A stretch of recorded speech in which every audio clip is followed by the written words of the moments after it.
Hey everybody, it's the Board Game Blogger. Today I'm here to review Uptown. Now, this is a fun little abstract game put out by Funagain games, and it's got a Roaring Twenties theme, as you can see by the box cover, but it's really just a pasted on theme.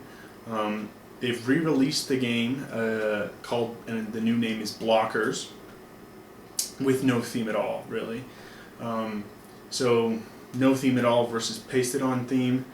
I prefer the pasted on Roaring Twenties theme. It doesn't really integrate with the game at all, but there's a certain allure to the Roaring Twenties, and so I think compared to the themeless Blockers, Uptown wins. Now you've got a nice color rulebook, just one page, is double-sided, and the rules are fairly simple. It's kind of a Scrabble-like game. In that you have pieces, you can have access to a couple of them, and then you're placing them on the board while players are alternating turns. But it is a very fun abstract game. There's a lot of player interaction as you're blocking people, you're taking away their pieces, and the game plays really relatively quickly. Rules are simple to learn, but hard to master. And to me, it's a fun abstract game. It is themeless, and if you like theme, this is not the right game for you. But there is a lot of player interaction. It's not, just multiplayer solitaire. There's a lot of interaction. It's a fun game, and it plays quick. I like it quite a lot. I think the Roaring Twenties pictures do add something over Blockers, but this isn't a game you play for the theme. You play it for the mechanics, and the mechanics are quite good. But let's see how it actually plays. Okay, so here's the board sort of midway into a 3-player game. We have it's sort of a 9x9 grid, and you have different pieces that can do stuff. Here is what I'm holding in my hand, and it's my turn to make a move. Now the way you win the game is having the least number of groups. As we can see here, each player has 2 groups. So you have a blue group here and here, you have a yellow group here and here, and then you have the green player with 3 groups. So they're in the worst shape. So if the game ended right now, it would be yellow and blue would be tied. So then the tiebreaker would be, well, who's taken the least number of pieces?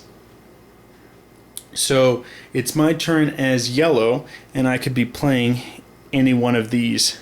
Now let's say I play the 6. Now it has to go in the line of 6. So it could go basically anywhere here. I couldn't go here on top of my already controlled piece, but I could go anywhere else on the 6 line, or the 6 column. I have the 5. I could play that in most of the 5 column. Now I couldn't place it here, because if I placed it here, it would break up green's one group into 2 new groups. So that would be an illegal move. I could, however, place it here and get rid of the green 5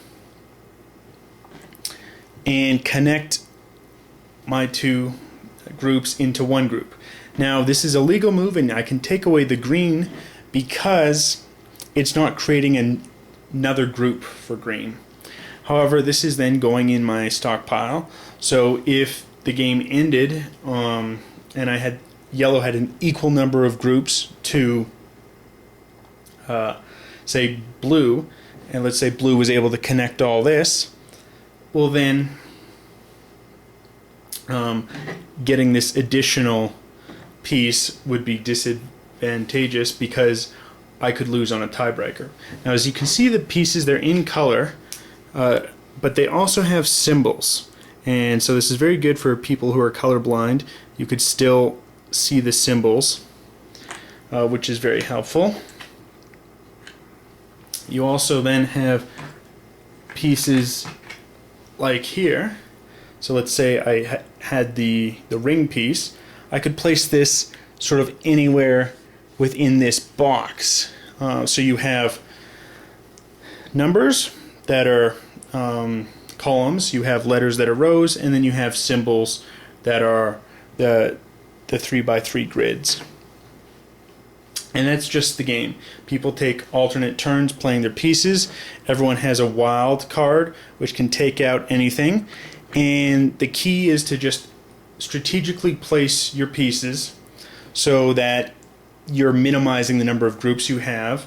You are also then try to, make it difficult for other people to establish groups. So, if I hadn't done this, but let's say I'd simply placed I down here, expanding my group, I could be setting green up for connecting their group, and the inability for me to connect mine.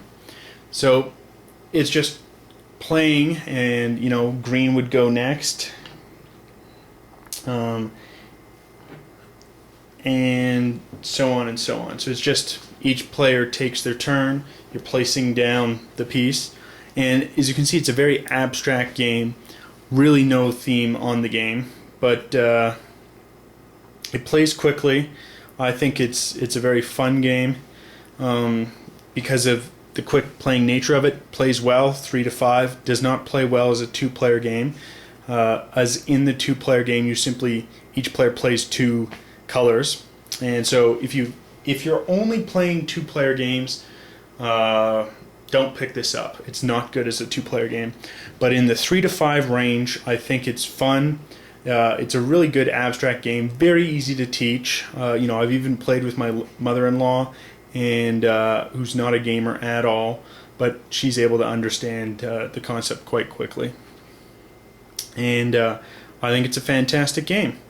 If you're looking for an abstract, plays quick, has solid player interaction, I highly recommend this game. If you only play games with theme, or if you only play 2-player games, I would recommend looking elsewhere. Till next time, on Board Game Blogger.